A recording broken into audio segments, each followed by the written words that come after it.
Hello, welcome back to my channel. আজকে আমি আমার নতুন ব্লগ শুরু করছি। এটা আমি সহজ দেবো ঠিক করেছি, সহজ বাড়ি যেটাই হোক, ওটা এখন আমি বাংলাতে করব।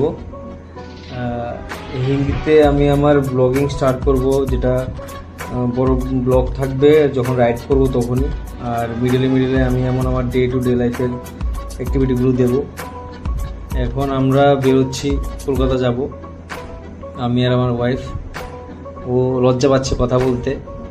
আমরা এখন এয়ারপোর্টে আছি, তো আমরা তখন পুরোটা কথা বলতে। আমরা এটা আগরতলা এয়ারপোর্টে আছি, আর আমি কি দেবো কিছু বুঝতে পারছি না। এয়ারপোর্ট থেকে ফ্লাইটে উঠলাম, কলকাতা ফ্লাইট সন্ধ্যাবেলা ছিল, 6টার ফ্লাইট।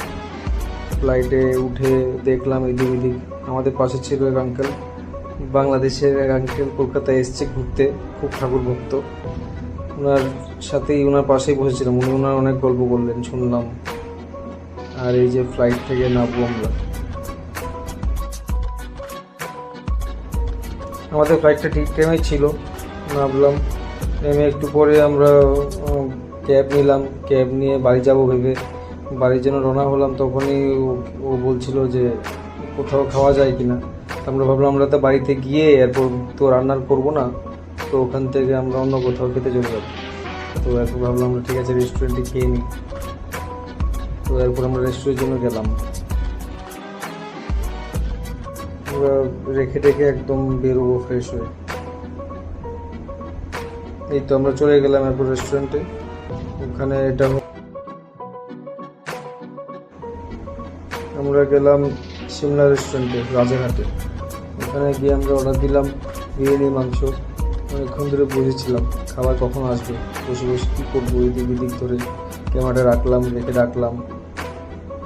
ডেকে এরপর 10 মিনিট 15 মিনিট পর ওরা এলো, খাবার দিল।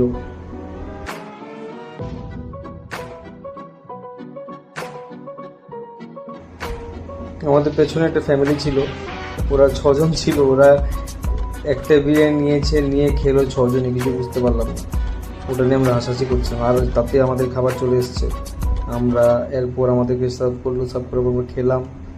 খাওয়ার পরও বলছিল ফিরনি খাওয়া যায় নাকি, তো আমরা আবার ফিরনিও নিলাম একটা। ফিরনিটা খেলাম দুজনে মিলে। এরপর আমরা বাড়ি ফিরে এলাম। ফেরার পরে আমরা কিছু ভিডিও করিনি।